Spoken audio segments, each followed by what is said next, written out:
किसी ने बड़े कमाल की बात कही है कि तट पर बैठे बैठे तेरे हाथ कहाँ कुछ आएगा, रत्न मिलेंगे तुझको जब सागर की तह में जाएगा। कुछ ना आया हाथ समझना डुबकी अभी अधूरी है, चाहे जितना भी हो मुश्किल पहला कदम ज़रूरी है। मैं जय उत्तरानी स्वागत करता हूं आपका आपके अपने YouTube चैनल उत्तरानी क्लासेज में। फ्रेंड्स, आज हम IIT JEM को लेके कुछ बात करने वाले हैं। उसको कैसे क्रैक करें, बल्कि क्रैक ही ना करें, उसमें रैंक कैसे हम लाएं। तो आज हम एक स्ट्रेटजी पे डिस्कस करेंगे, फिर हम नेक्स्ट वीडियो में इसके सिलेबस पे और कितना सिलेबस हमको स्टडी करना चाहिए, है ना, किस वे में हमको स्टडी करना चाहिए, ठीक है, क्या क्या उसके इम्पोर्टेंट टॉपिक है, किस राइटर की बुक हमको प्रीफर करनी चाहिए, कौन से हमको पढ़ना चाहिए, ठीक है, उन सब पे बारी बारी हम वीडियो में डिस्कस करेंगे। तो आज हम उसके स्ट्रेटजी पे डिस्कस करेंगे। सबसे पहली चीज़ जो आपको ध्यान रखनी है वो है कॉन्फिडेंस। तो भैया, अगर आप ये सोच रहे हो कि भाई मैं ग्रेजुएशन में हूँ ना, मुझे IIT JEM की प्रिपरेशन करनी है, पहली चीज़ माइंड सेटअप अच्छा होना चाहिए और कॉन्फिडेंस होना चाहिए। ये नहीं कि किसी ने बता दिया कि हाँ यार चलो करेंगे, ठीक है, हल्के में लेके नहीं। क्योंकि आप जानते हो IIT JEM के थ्रू आपको IIT कॉलेज में MSc और MSc प्लस PhD इंटीग्रेटेड करने का मौका मिलता है। IIT पेपर सेट करता है, तो आप ये मान के चलो कि पेपर का लेवल तो थोड़ा आपको देखने को मिलेगा। तो सबसे बड़ी चीज़ कि कॉन्फिडेंस होना चाहिए। ये नहीं कि बस करेंगे करेंगे वाला चीज़ अगर रहा तो कहीं ना कहीं प्रॉब्लम आएगी, ठीक है। अब उस पर आप समझदार हो, उस पर मैं कोई कमेंट नहीं करूँगा, नहीं तो आप कहोगे सर फालतू कमेंट कर रहे हैं यहाँ पे आके, ठीक है। उस पर मैं कोई कमेंट नहीं कर रहा, ठीक है। लेकिन सबसे पहली चीज़, अगर आपको IIT JEM क्लियर करना है, रैंक में आना है, कॉन्फिडेंस होना चाहिए कि हाँ सिलेबस कुछ भी रहा, है ना, उसका पैटर्न कुछ भी रहा, ठीक है, हम तैयार हैं, है ना, हम उसको क्लियर करने के लिए तैयार हैं। हम अच्छे से फुल्ली कॉन्फिडेंस हो करके चाहे कुछ भी रहा हम मेहनत करेंगे। तो अगर ये चीज़ है तब तो आप उसमें उतरो, ठीक है, अदरवाइज आप समझदार हो। सेकेंड चीज़, अगर आपके अंदर कॉन्फिडेंस आ गया, ठीक है, अब आपका माइंड सेटअप हो गया कि नहीं भाई अब चलो अब IIT JEM की प्रिपरेशन हमको करनी है ना, उसका सिलेबस आप निकाल लेना। सिलेबस निकाल लो, सिलेबस को एक दो बार देखो, ठीक है। हाँ, सिलेबस और सिलेबस के साथ साथ आपके पास प्रीवियस ईयर पेपर होने चाहिए। 2013 से कुछ पैटर्न चेंज हुआ है, तो अगर आपके पास 13 के पहले के पेपर नहीं हैं, है ना, तो भी काम चल जाएगा। वैसे पूरे पेपर 2005 से लेकर 20 तक का पूरा मेरे पास, 20 तक का पूरा पेपर मेरे पास अवेलेबल है, ठीक है। अगर आप कहोगे आप व्हाट्सअप मुझे कर देना, ठीक है, या आप कमेंट बॉक्स में कर देना कि सर मुझे पेपर चाहिए, तो मैं मेल के थ्रू या किसी भी थ्रू आप तक वो पेपर मैं फ्री में, है ना, उसका कोई कॉस्ट नहीं लूँगा, है ना। बल्कि बुक के भी कई सारे PDF हैं, वो भी मैं वीडियो में डिस्कस करके वो भी आप तक दे दूँगा फ्री ऑफ कॉस्ट, उसका भी मैं कुछ पैसे नहीं लूँगा, ठीक है, वो मैं आपको प्रोवाइड कर दूँगा। मोस्ट इम्पॉर्टेंट चीज़ कि सिलेबस होना चाहिए। सिलेबस है, आप उसको एक बार देखो, दो बार देखो, 3 बार देखो, ठीक है। अब हो सकता है कि उस सिलेबस में कुछ ऐसे टॉपिक हैं जो आपने पढ़ रखे हैं, कुछ नए टॉपिक मिलेंगे, कुछ आपके फेवरेट टॉपिक होंगे जिसको पढ़ने में आपको कुछ अच्छा लगता हो।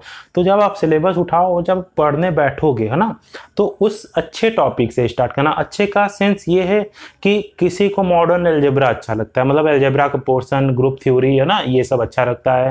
होमोमॉर्फिज्म से आपको पता है क्वेश्चन आना है, फिक्स है, ठीक है। और उसके बाद मैट्रिक्स किसी को अच्छा लगता है, तो मैट्रिक्स से आइगन वैल्यू, आइगन वेक्टर, इन सब पे बेस्ट क्वेश्चन आना ही है। किसी को रियल एनालिसिस थोड़ा टफ लगता है, कॉम्प्लेक्स थोड़ा टफ लगेगा, है ना, कंटूर इंटीग्रेशन थोड़ा टफ लगेगा, है ना। ये सब ऐसे टॉपिक हैं कि इन सब से क्वेश्चन पुट करता ही है। तो पहले आपको अपना फेवरेट टॉपिक उठाना है, ठीक है, कोई भी फेवरेट टॉपिक हो सकता है। आपका एब्स्ट्रैक्ट अलजेब्रा अच्छा हो, किसी का लीनियर अच्छा होता है, किसी का रियल अच्छा होता है, किसी का कॉम्प्लेक्स अच्छा होता है ना, किसी को डिफरेंशियल का पोर्शन अच्छा लगता है, सबका अपना अपना इंटरेस्ट है। तो आपको जो अच्छा लगता है, पहले ही अगर आप हार्ड चीज़ उठा लोगे डिमोटिवेट हो जाओगे ना। तो पहले आप ये करना कि प्रीवियस ईयर के पेपर आपको रखना है, सिलेबस निकालना है। उस सिलेबस में से जब आप पढ़ने बैठो तो आपको पहले अच्छे टॉपिक, मतलब पहले सिंपल टॉपिक जिसमें आपका इंटरेस्ट ज़्यादा है, उसको लेके आपको स्टडी स्टार्ट करनी है। डेली एक सिंपल टॉपिक फिर थोड़ा जैसे जैसे आप सिलेबस कवर करते जाओगे ना, उसको कंप्लीट करते जाओगे, तो उसके बाद जब हार्ड टॉपिक उठाओगे, एक माइंड से टेंशन निकल गई ना कि यार ये एक वाला पोर्शन, एक सिलेबस है ना। मान लो एब्स्ट्रैक्ट अलजेब्रा में होमोमॉर्फिज्म और भी जितने ग्रुप थ्योरी, उसकी प्रॉपर्टी एग्जाम्पल है ना, उस पर बेस्ट कई सारे क्वेश्चन आते हैं।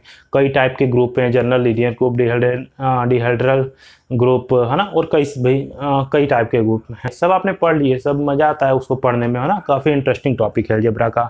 तो अगर वो आपने कवर कर लिया तो उसके बाद ये रहेगा कि यार एक टॉपिक कवर हो गया, अब चलते हैं दूसरे टॉपिक पे है ना। अब थोड़ा हार्ड आप उठा लो, फिर थोड़ा इजी उठाओ, फिर थोड़ा हार्ड उठाओ है ना। इससे क्या होगा, इससे कंटिन्यूटी भी बनी रहेगी और आपको पढ़ने में मज़ा भी आएगा। ठीक है। तीसरी चीज पैटर्न। अच्छा, आप ये नहीं करो कि आप केवल सिलेबस निकाल के केवल अंधाधुंध पढ़े जा रहे हो पूरा उसका सिलेबस, ये भी पढ़ लें वो भी पढ़ लें। सिलेबस के अकॉर्डिंग तो पढ़ना ही है, लेकिन हमको क्या करना है, हमने जो प्रीवियस ईयर पेपर निकाले हैं उसके अकॉर्डिंग हमको पैटर्न को समझना है। पैटर्न को समझने का मतलब कि मान लो 5 टॉपिक हैं है ना, सिंपली, और टॉपिक तो और होते हैं, और टॉपिक्स होते हैं। हम मान लेते हैं 5 टॉपिक है। इस 5 में से कोई 3 टॉपिक ऐसे होंगे जो हर साल वो कवर करता होगा, हर ईयर IIT JEM के पेपर में वो कवर होता होगा, और कवर होने के साथ साथ उससे काफ़ी ज़्यादा मार्क्स के क्वेश्चन भी कवर होते होंगे। जैसे आपका रियल एनालिसिस है, अगर रियल एनालिसिस आप छोड़ देते हो है ना, तो आप विश्वास मानो तब बड़ा मुश्किल होगा है ना, क्योंकि वो तो पोर्शन ऐसा है, चाहे आप CSIR नेट की बात करो, चाहे IIT JEM की बात करो, चाहे गेट की बात करो है ना, वो टॉपिक ऐसा है रियल एनालिसिस। हालांकि उसमें कई सारे टॉपिक्स आते हैं, लेकिन वो ऐसा टॉपिक है कि उससे हमेशा सबसे ज़्यादा मार्क्स के क्वेश्चन होते हैं। ठीक है, तो वो टॉपिक को आप छोड़ ही नहीं सकते, चाहे अच्छा लगता है चाहे नहीं अच्छा लगता है, आपकी मजबूरी है, आपको उसको पढ़ना पड़ेगा। ठीक है, ये कुछ ऐसे टॉपिक हैं। तो आप पैटर्न को समझ के है ना, हो सकता है जैसे आप प्रीवियस ईयर पेपर लगा रहे हो तो उसके अकॉर्डिंग आपको पता चलेगा कि किस जैसे होमोमॉर्फिज्म में तो उससे क्वेश्चन हमेशा आना तय है ना। और पैटर्न को आप समझे रहोगे तो आपकी माइंड स्ट्रेटजी होगी कि यार ये टॉपिक हम कवर करेंगे तो हमारा निकलने में या हमको रैंक आने में आसानी होगी, हम ला सकते हैं। हो सकता है अगर आपने पैटर्न नहीं समझा, पेपर को सॉल्व नहीं किया, तो आप क्या करोगे, आप केवल सिलेबस को लिए के पूरा पढ़े जा रहे हो। अब उसमें आपको पता ही नहीं रहेगा कि यार ये भी आता है कि नहीं। हो सकता है जो चीज़ ना आती हो है ना एग्जाम में, या उसको बहुत कम मार्क्स में कवर करता हो, उस पर आपने बहुत ज़्यादा टाइम दे दिया, अपना ख़राब कर दिया, तो बेनिफिट होगा नहीं, तब तो आपका लॉस हो जाएगा। हालांकि आपको करना क्या चाहिए, करना ये चाहिए कि जो टॉपिक जितने ज़्यादा मार्क्स के आ रहे हैं उस पर जितना ज़्यादा से ज़्यादा, मतलब इम्पॉर्टेंट टॉपिक्स पे और इम्पॉर्टेंट टाइप के क्वेश्चंस पे है ना, आप जितना ज़्यादा से ज़्यादा टाइम दे लो वो आपके लिए बेनिफिशियल होगा है ना। ये नहीं कि हमने केवल सिलेबस उठाया, देखा टॉपिक आता है नहीं आता है कोई मतलब नहीं, बस ले करके हम पढ़े जा रहे हैं उसको है ना, तब क्या है नुकसान हो जाएगा, क्योंकि आपने समझा ही नहीं कि यार ये टॉपिक भी एग्जाम में आता है कि नहीं। तो हमको क्या करना है, सिलेबस लेना है, प्रीवियस ईयर क्वेश्चंस हमारे पास अवेलेबल होने चाहिए। जब भी आप पढ़ने बैठो है ना, पैटर्न को देख के, पैटर्न को समझ के पढ़ने बैठो, और प्रीवियस ईयर क्वेश्चन डेली का आप ऐसा शेड्यूल बना लो। ठीक है, यही कई लोग कहते हैं ना कि भाई मॉर्निंग का टाइम बेस्ट होता है ना, भाई 4 बजे उठ करके आप पढ़ो, आपके लिए बेस्ट टाइम है। मैं ये सजेस्ट कभी नहीं करता हूँ, अपना अपना टाइम है। जैसे मैं हूँ तो मैं सुबह में कभी नहीं पढ़ पाता, मैं हमेशा इवनिंग में जब सो के उठता हूँ, दिन में सोता हूँ 1-2 घंटे है ना, पावर नेट टाइप का, तो उसके बाद जब हम 6 बजे उठते हैं तो वो टाइम मेरे लिए बेस्ट होता है। तो आपको भी यही काम करना है, आपको भी अपना बेस्ट टाइम देना है ना, जिस टाइम में आपका माइंड सबसे बढ़िया काम करता हो सकता है सुबह में आपका टाइम बहुत अच्छा हो, सुबह में आपके पढ़ने की हैबिट हो, हैबिट पे डिपेंड करता है। तो सुबह में अगर पढ़ने की आपकी हैबिट है तो सुबह में आप पढ़ोगे तो आपको बहुत बेटर समझ में आएगा। हो सकता है सुबह में आप नींद में ऐसे ऐसे झूलो है ना, तो उस समय आपको कुछ नहीं समझ में आएगा, तो कोई ज़रूरत नहीं है ना। हमको दिखाना नहीं है कि नहीं हम पढ़ रहे हैं, हमको रियल में पढ़ना है। हमको 4 लोगों को दिखाना नहीं है कि सुबह में उठे 5 बजे उठ के कॉपी किताब खोल के बैठ गए। ठीक है, नहीं ऐसा नहीं, जो भी काम करो 1 ही 2 घंटे 3 घंटे, ठीक है, वो एक्चुअल वर्क हो। ठीक है, ये नहीं कि बनावटी वाला हो या किसी को दिखाने के लिए। ठीक है, ये काम नहीं करना है। फोर्थ, जो मैंने पहले ही बात कर दी, इंपॉर्टेंट टॉपिक्स। जब आप पैटर्न को समझोगे और प्रीवियस ईयर पेपर समझोगे तो आपको खुद ही समझ में आ जाएगा।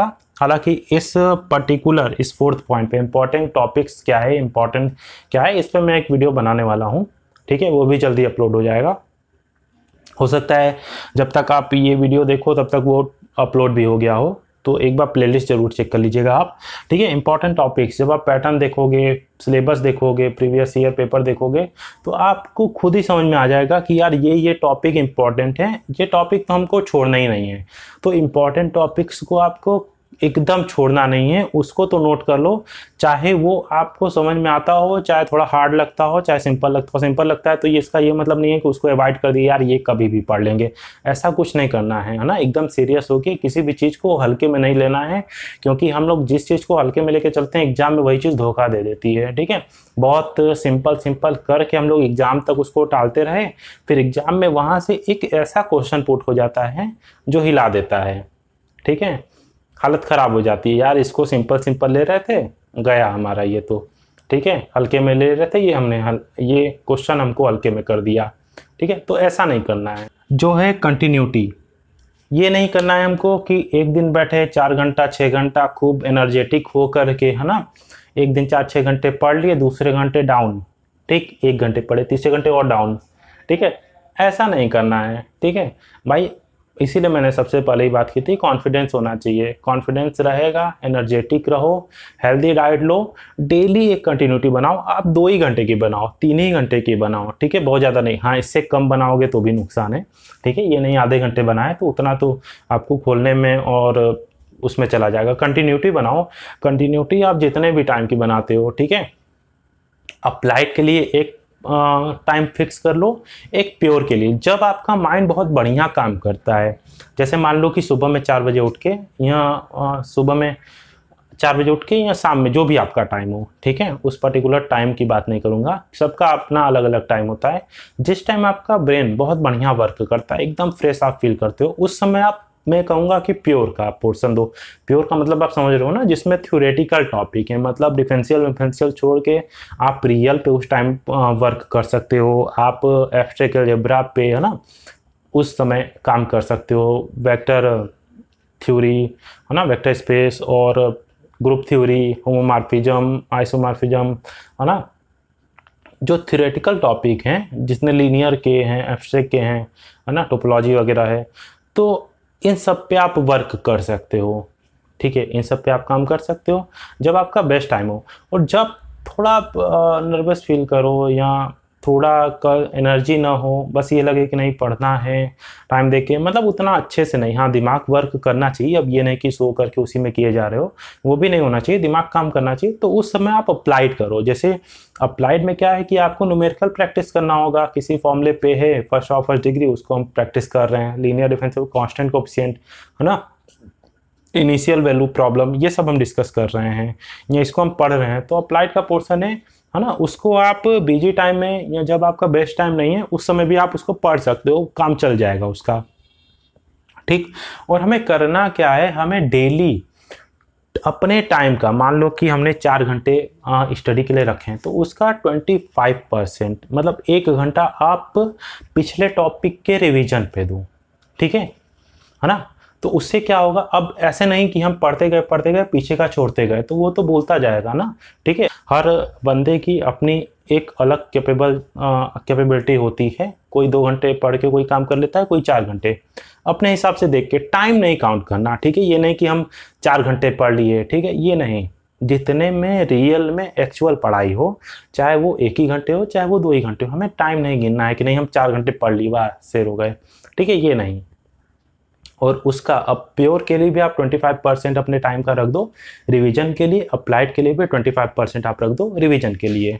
उससे हो गया क्या कि जब आप नया पढ़ रहे हो तो पिछला भी आपने थोड़ा थोड़ा रिवाइज कर लिया, है ना, रिवाइज करो। और जब कुछ सिलेबस कवर हो जाए, है ना, अब ये नहीं कि कोई सिलेबस कवर ही नहीं हुआ है, हम लगे प्रीवियस ईयर पेपर को सॉल्व करने, ये नहीं, ये काम नहीं करना है।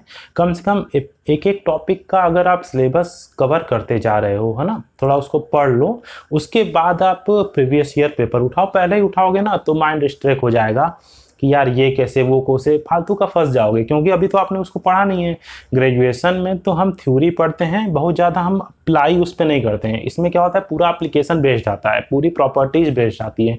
वहाँ पे क्या होता है, हम फटाफट थ्योरम पढ़े निकल गए, ठीक है। यहाँ पे ऐसा नहीं होता है इस कंपटीशन में IIT JEM के। यहाँ पे अप्लाई करके उस एप्लीकेशन पे बेस्ड न्यूमेरिक टाइप की या प्रॉपर्टी बेस्ड टाइप की चीज़ें पूछता है, ठीक है। और वहाँ पे हमने उसको अप्लाई नहीं किया है, वहाँ पे हमने केवल उसको पढ़ा है। और यहाँ पे हमको स्पीड भी चाहिए, है ना। तो जब आप कुछ पोर्शन कवर कर लो तब उसके प्रीवियस ईयर पेपर पे चलो। डेली कुछ ना कुछ 1 2 3 4 5 क्वेश्चन कुछ आप फिक्स कर लो। अगर आपके पास 6 महीने हैं, डेली आप 5-5 क्वेश्चन भी एक एक टॉपिक के कवर करके चलते हो तो भी बहुत आराम से आप कवर करोगे। आप विश्वास मानो, आप रैंक में आओगे। आप केवल निकालोगे नहीं, आप रैंक में आ जाओगे। डेली 5 क्वेश्चन, बहुत ज़्यादा टेंशन नहीं लेनी, बहुत हार्ड कंपटीशन नहीं है ये, ठीक है। हाँ ये है कि अगर आप सही स्ट्रेटजी को फॉलो करोगे तो बहुत आराम से आपका निकल जाएगा।